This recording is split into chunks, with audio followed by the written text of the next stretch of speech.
Yoi, ketemu lagi di motogadget.id, di mana channel ini selalu ngebahas motor-motor Suzuki dan berikutnya bakal ngebahas motor-motor merek sebelah juga ya, kayak Yamaha, Honda, Kawasaki, terus mungkin KTM dan lain-lain. Nah, hari ini saya lagi sama Sujiwo atau Suzuki Skywave saya tahun 2010.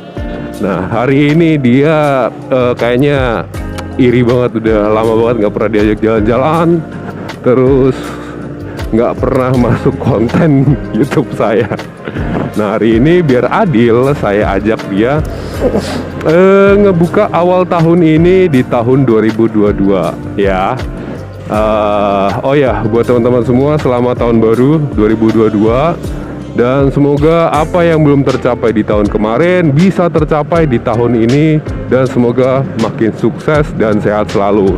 Ingat, selalu jaga kesehatan kalian semua. Dimanapun kalian berada, selalu pahami dan patuhi protokol kesehatan yang sudah dianjurkan oleh pemerintah. Yoi. Nah, hari ini saya pengen ngebahas soal Suzuki Skywave aja, karena saya lagi pakai si Sujiwo ya. Keluh kesah plus minus yang udah saya rasakan selama sekian tahun pemakaian Suzuki Skywave ya. Oke, jangan kemana-mana, tetap stay tune terus di motogadget.id. Jangan kemana-mana ya. Oke, selamat menikmati perjalanan. Yoi, gas!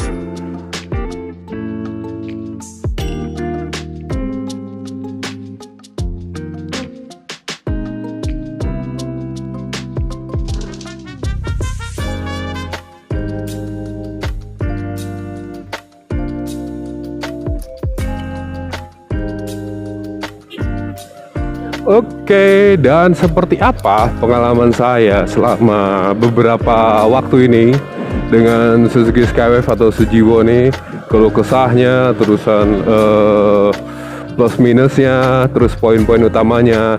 Dan ini informasi teruntuk teman-teman semua yang pengen nyari Suzuki Skywave untuk dirawat atau untuk sekedar ngikutin hobi yang lagi nge-hype zaman sekarang ya, dunia permotoran.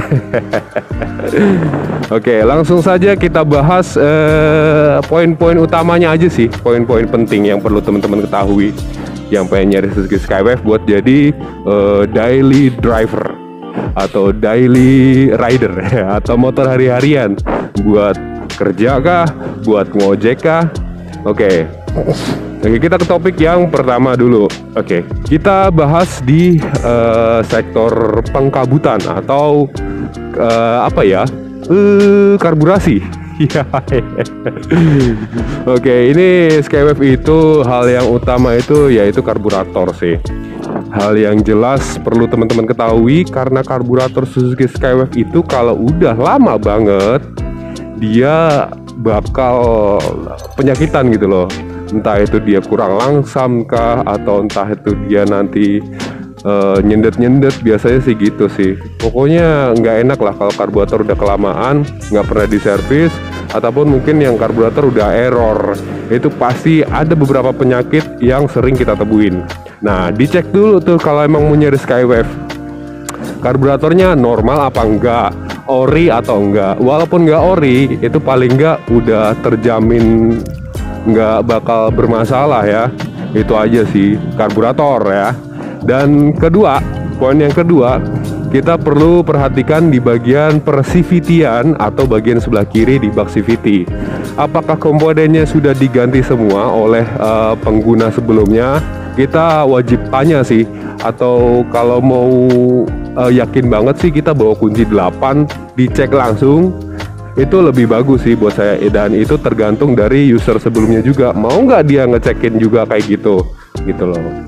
Paling nggak ya mesti ada butuh peremajaan sedikit di bagian CVT biar performanya makin enak aja, makin lancar. Terutama untuk fan belt ya, fan belt, ruler, kampas ganda, itu sih bagian-bagian penting yang harus dicek di Suzuki Skywave yang udah umurnya nggak muda lagi gitu loh. Jadi teman-teman mesti perhatiin banget bagian CVT juga selain karburator. karena CVT itu bakal pengaruh di tarikannya, pengaruh juga di akselerasi sih, lebih ke akselerasi. Jadi motor kadang ngerasa ngeden, kadang ngerasa kok motor gua rasanya aneh banget ya, CVT-nya gredek-gredek atau gimana gitu. Nah itu bisa dicek di bagian CVT-nya. Waktu pada saat teman-teman waktu pas ngecek motor, pada saat beli motor second, apalagi Skywave, harus wajib cek CVT juga dan karburator. Oke, bentar ya, saya mau berhenti bentar.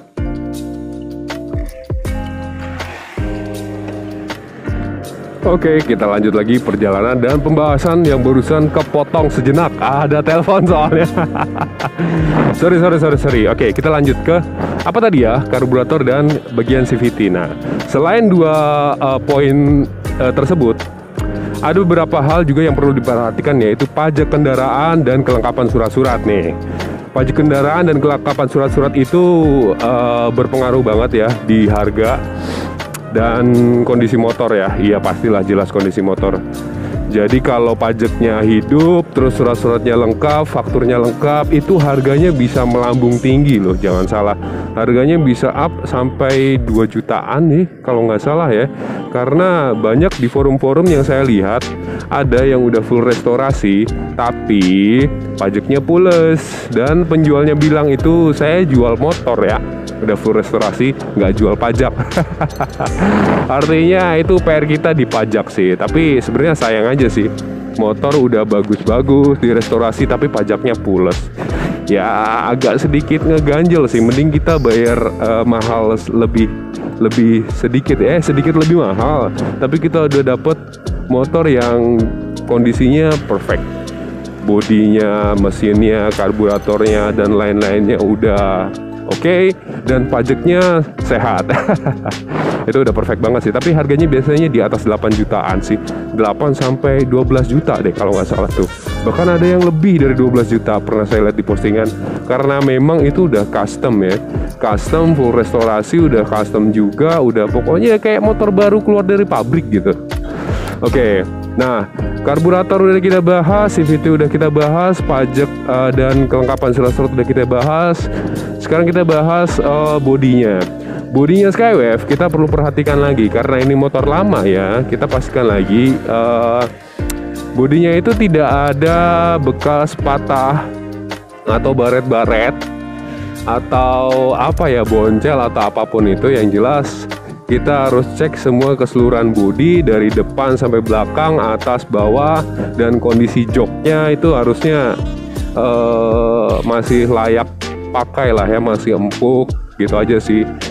Dan perlu diingat teman-teman di sini juga, kalau memang dapat Skywave-nya itu udah kondisi bagus banget, ibaratnya bodinya udah 95%, cakep banget deh pokoknya. Ya udah, bodi udah cakep, mesin udah sehat, terusan apalagi ya, karburator langsam enak gitu, mesin halus, terus pajak hidup, surat-surat lengkap dan lain sebagainya. Pokoknya ibaratnya Talkchair, nggak ada PR buat ke bengkel, itu gas aja sih kalau budgetnya cukup ya. Tapi kalau budgetnya kurang ya nyari yang harganya miring tapi ada beberapa PR yang harus dikerjain gitu aja sih. Tapi ya it's okay, kalau memang uangnya belum cukup, mending nabung sedikit lagi, bisa ditebus bulan depan ya kan. Nah dapat motor yang sesuai dengan kondisi gitu aja, simpelnya sih gitu. Oke, itu mungkin beberapa poin penting yang perlu teman-teman ketahui kalau memang mau nyari Suzuki Skywave. Itu tips dari saya sih. Syukur kalau dipakai. Kalau nggak dipakai ya nggak apa-apa. Terserah sih, kalau saya sih mah bebas. Cuman ngasih masukan aja buat teman-teman yang pengen nyari Suzuki Skywave buat dijadiin piaraan baru mungkin di awal tahun, atau mungkin dijadiin hobi baru di awal tahun. Ya kita kan nggak tahu ya, hobi orang kan bisa nambah lagi atau mungkin bisa beda-beda tergantung moodnya seperti apa. Ya saya di sini cuma pengen ngobrol ngalor ngidul aja sih sama Sujiwo. Oke. Ya wo. Oke, sip. Nah habis kita ngebahas beberapa poin penting yang perlu teman-teman ketahui sebelum membeli Suzuki Skywave, sekarang saya pengen ngobrolin seputar ya keluh kesahnya sih. penggunaan Skywave saya selama beberapa tahun ini. Yuk, mari kita bahas satu persatu.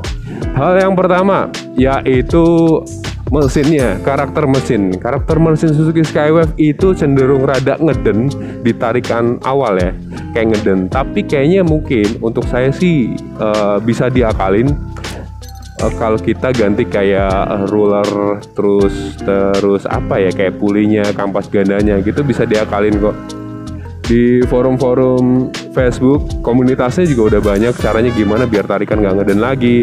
Ibaratnya ya biar performa bawahnya itu mantap. Dan tapi jangan salah, kondisi motor Sujiwo saya ini masih standar dari pabrik ya, nggak ada rubahan CVT sama sekali. Bawahnya itu emang agak kurang, saya akuin. Ini smooth ya bawahnya. Tapi waktu pas gerungan RPM atas dia itu dapat banget.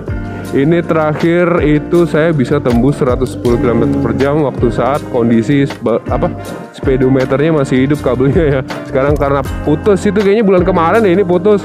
Belum saya sempat beliin, tapi biarlah, nggak apa-apa, it's okay. Itu keluh kesah yang pertama ya kan. Dari tenaga mungkin bawahan agak sedikit ngeden tapi bisa diakali. Oke. It's okay, nggak masalah. Dan poin yang kedua, keluh kesahnya apa lagi ya? Ya mungkin karburator sih. Karburator saya itu agak sedikit udah waktunya ini ya, waktunya ganti karena udah uzur kan. Udah 11 tahun cuy, buset, udah 11 tahun bro. Mestinya memang harus ada peremajaan aja di sektor karburator biar performanya makin seger lah, makin ciamik, makin ngegas, itu digas itu enak, gitu aja sih. Saya sih udah ada substitusi ya. Ada sebenarnya 2 substitusi. Yang satu dari DR39 dan yang satu itu dari mekaniknya Sutco itu kalau nggak salah. Nah, di antara 2 ini yang sering dapat reviewnya bagus-bagus itu si DR39 ya. Padahal sebenarnya saya serak semuanya sih dua-duanya, tapi karena ya terbentur karena harganya juga yang agak sedikit lumayan, walaupun lebih murah dari aslinya yang harganya sekitar 800 ribuan itu ya, 800 ribuan dah kalau nggak salah yang ori. Itu di tempat mereka harganya cuma 360 sampai 400 ribu lah, lebih murah sih, lebih murah ya, jauh lebih murah dari orinya, tapi tenaganya atau akselerasinya sih katanya bagus, katanya. Saya juga nggak tahu kan, kalau cuma katanya, nggak ngerasain sendiri. Nah, kita nanti bakal cek nih setelah saya beli, saya bakal tes itu apakah memang review mereka yang di Facebook atau di forum-forum beneran beneran bagus, atau hanya nge-review aja, atau hanya pengen bagus-bagusin aja. Saya kan nggak tahu ya kan, kalau belum beli sendiri, nyobain sendiri, tes sendiri, baru saya bisa ngomong, nah ini beneran bagus. Nah, bakal saya share juga nanti hasilnya kayak gimana. Oke? Ya. Lanjut lagi ke poin berikutnya. Keluh kesah saya pakai Skywave ini apalagi ya? Paling bodinya aja yang berat kalau pas lagi di mindah-mindah di parkiran tuh. Kadang sering banget tukang parkir itu tanya ke saya, "Bang, ini motor apaan sih lu bang? Berat amat padahal kecil ya." Yoi, ini Suzuki bro, Suzuki. Suzuki ngeluarin ya kayak gini. Ya elah, Suzuki bro, ya ini Suzuki Skywave. Kata dia, iya Skywave. Yang gua tahu Suzuki mah Shogun doang bang, Shogun, Satria, udah gitu doang. Gua baru tahu Matic Suzuki. Aduh, dalam hati saya mah, aduh, ini orang kemana aja ya? Berarti cuman taunya Honda, Yamaha dan lain-lain gitu aja kali ya. Kasihan amat ya. Tapi itu sih rada sedikit berat kalau ini. Beratnya itu 115 atau 100 berapa gitu kalau nggak salah. Ralat ya kalau salah ya. Ya pokoknya ini lebih berat daripada si Subakti punya saya atau Suzuki Address punya saya. Intinya ini jauh lebih berat kemana-mana daripada Suzuki Address yang ada di rumah. Itu kendalanya sih itu aja sih. Tapi untuk orang yang udah biasa, ini ya nggak jadi masalah, biasa aja gitu loh. Buat saya sih, buat pindah ke sana kemari biasa aja. Karena udah biasa berat kali ya. Itu dari berat bodinya. Tapi keuntungannya dari bodinya yang terasa berat, ini handlingnya jadi nyaman banget. Pokoknya gini, Suzuki itu terutama Skywave ya, Skywave atau Hayate, karena dia karakternya sama, cuman beda bodi aja. Itu motor Matic 125cc ternyaman versi saya gitu. Jadi kalau kita ngebandingin 125cc dengan merek Honda atau Yamaha, masih lebih nyaman ini. Dari posisi riding, dari karakter berkendara, dari apa lagi ya, pokoknya lagi posisi riding lah enak, terus shockbreakernya empuk, joknya lebar, jadi pantat nggak cepet panas. Ini sama Suzuki Address punya saya yang di rumah aja, saya lebih suka pakai ini sebenarnya. Pakai Address itu kalau saya pakai sambil ngojek doang sih, karena ya kapasitas tangki lebih besar, terus kapasitas bagasi lebih besar, terus lebih apa ya, lebih empuk juga shockbreakernya ya. Address itu juara soal apa, shockbreaker, soal iya suspensi. Ribonnya adem banget, kayak tahu gejrot empuk, jedem kalau ngajar lubang tuh. Waduh, jedem, wah halus banget. Nggak ada tuh Matic 110cc yang adem banget shockbreakernya kayak Address. Cobain aja deh Matic merek sebelah ya, yang suspensinya adem kayak gitu. Kayaknya nggak ada deh. Nyaman Address tuh. Nah, balik lagi ke Suzuki Skywave saya, suspensinya ya standar lah ya, Matic 125 dual shock, enak banget. Ribonnya anteng, agak sedikit keras, bumpy-nya itu padet ya, deret gitu. Jadi untuk nikung-nikung itu enak aja sih, apalagi dia bannya udah ring 16 ya kan. Jadi buat bantingan kanan kirinya tuh jauh lebih nyaman daripada Suzuki Suzuki Address yang di rumah. Gitu aja sih, pokoknya lebih enak. Peleknya juga, nah ini peleknya nih, ngomongin soal pelek, karena dia ring 16 jadi agak sedikit ribet ya waktu kita cari ban ya, ban luar. Pilihannya dikit, paling ada itu merek Zeneos, terus merek apa lagi, Corsa, Swallow, terus apa lagi, satu lagi saya lupa tuh. Pokoknya yang saya sering lihat sih ya 3 merek itu doang yang banyak ngeluarin varian tipe ya, model. Bentar.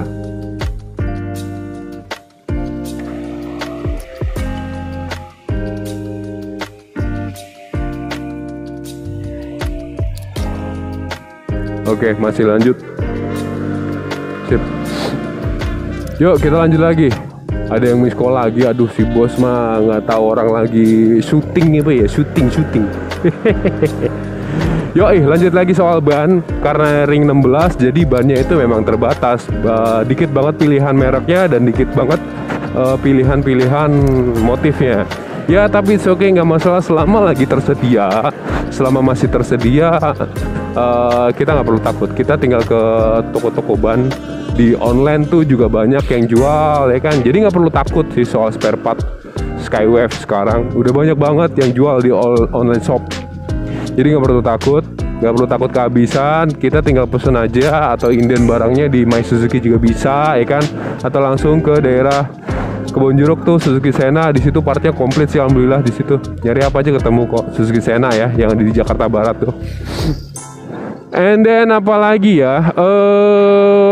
Selain pelek udah kita bahas, terus karburator udah kita bahas, terus bagian CVT udah kita bahas. Ya paling masalah, oh iya saya lupa, kelistrikan Suzuki Skywave ini masih AC, sama kayak di Suzuki Address ya.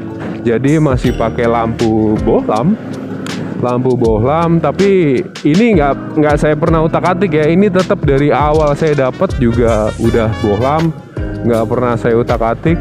Terus udah pecah juga, retak ya, bukan pecah, retak di bagian depan tuh, di mika lampu depan tuh udah pecah.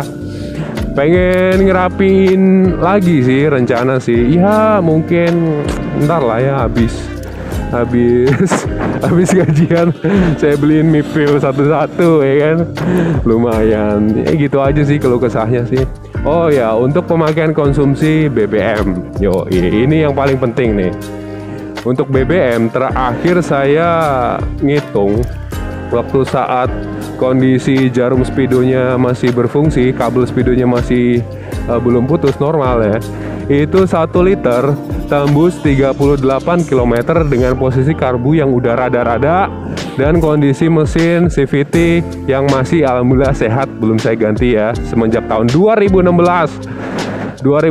ganti tetek bengek itu dalam CVT deh pokoknya 2016 kan. Lumayan awet sih sampai sekarang tuh. Ya pokoknya kita makainya nyantai-nyantai aja sih. Nah itu 1 liter tembus 38 km. Artinya untuk pemakaian orang normal seperti saya yang kerja tiap hari buat bawa keliling Jakarta ke sono kemari, ini masih tergolong irit ya, untuk pemakaian sendiri tanpa boncengers dan tanpa bawa beban yang berat. Artinya cuma kalian sendirian aja jalan gitu. Kayaknya masih irit banget sih untuk 1:38. Nah, saya penasaran tuh nanti pakai karburator baru apakah bisa jauh lebih irit? Mari kita buktikan. Oke. Yo, ini perjalanan pulang sih saya hari ini. Habis dari daerah Tendean ya. Saya udah selesai kerjanya. Terus iseng aja sih. Oh ya, teman-teman yang pengen nge-request tema, mungkin saya ngebahas Suzuki apa ya, bisa request. Nah, saya ada ide pengen ngebahas Suzuki Gixxer SF yang kemarin sempat dihujat netizen Indonesia. Baru lahir aja udah sejuta hujatan. Nah, kayaknya menarik aja sih, pengen saya bahas apa aja sih yang jadi bahan hujatan mereka. Perlu saya bahas lebih dalam lagi kayaknya sih, versi saya ya. Ya saya mungkin ngebahas spek-speknya sih, beberapa hal yang menarik untuk saya bahas, terutama di jeroan mesinnya sih. Kayak sistem pendinginnya mungkin yang masih pakai oil cooler 250 cc single cylinder. Apa yang spesial di Suzuki Gixxer SF 250i? Pokoknya jangan lewatkan video-video saya berikutnya. Yap. Dan terima kasih untuk teman-teman semuanya. Oke, thank you. Terima kasih yang udah mendukung channel ini. Ya, moga aja awal tahun ini saya makin banyak subscribernya, terus makin banyak viewer saya. Ya, alhamdulillah sih, respon teman-teman bagus sih, alhamdulillah. Video saya nggak nyangka bisa sampai ribuan viewernya ya, sampai tembus 1000, itu saya seneng banget asli. Nggak nyangka aja sih sampai 1000 ya. Banyak banget ya, banyak. Nggak nyampe semiliar, nggak ngarep sampai ratusan ribu viewer sih. Pokoknya 1000 aja saya udah seneng banget. Artinya kan ya video saya paling nggak untuk menghibur udah cukup ya. Udah cukup gak sih? Ya moga aja dengan bertambahnya subscriber saya, AdSense saya bisa kebuka ya kan, viewer saya naik, AdSense saya bisa kebuka, dan kita bisa berbagi untuk orang-orang yang membutuhkan. Gitu aja sih cita-cita saya sih. Ya moga teman-teman bisa ngebantu. Amin amin ya robbal alamin. Bantu doanya ya, biar saya bisa tambah lagi subscribernya, tambah rajin lagi bikin videonya, biar bisa menghibur teman-teman semua. Oke, yang suka video ini mohon di like dan di share ke teman-teman semua, semoga bermanfaat. Terima kasih pokoknya untuk bantuan teman-teman semuanya yang udah subscribe, yang udah like, yang udah komen. Terima kasih sekali, terima kasih banget. Dan jangan lupa ditunggu lagi video-video berikutnya, di mana saya pengen ngebahas motor Suzuki atau motor-motor saya sendiri. Kita ngobrol ngalor ngidul lagi. Kita jalan-jalan lagi. Kita nikmati setiap perjalanan. Kita obrolin apa aja yang mau diobrolin. Pokoknya thank you banget. Thank you banget. Oke, kayaknya itu aja. Udah mau deket rumah nih. Sip. Terima kasih. Prepare your phone and happy watching. Bye bye. Bye bye. Muah muah muah. Yeah.